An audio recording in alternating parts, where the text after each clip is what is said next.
Meine Oma sagte: Mädel, du wirst älter Jahr für Jahr, und bald stehen die ersten Jungen vor der Türe, das ist klar. Drum verrate ich dir heimlich einen wunderbaren Trick. Du brauchst ihn nur zu befolgen, dann winkt dir das große Glück. 1000 Frösche musst du küssen, bis der Märchenprinz erscheint.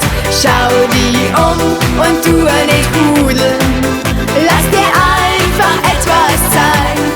1000 Frösche musst du küssen, bis er endlich vor dir steht. Und dann nimm ihn in die Arme und lass ihn nie wieder gehen.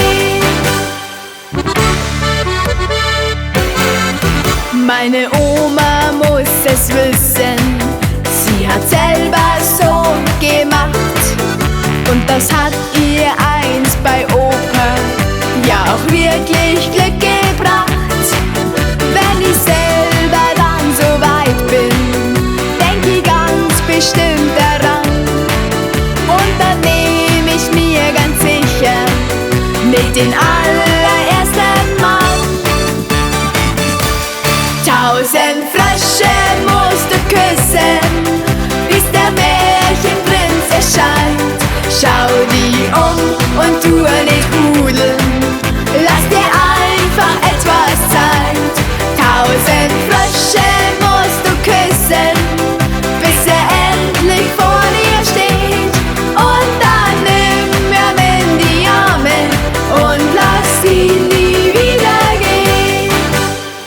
1000 Frösche musst du küssen, bis der Märchenprinz erscheint.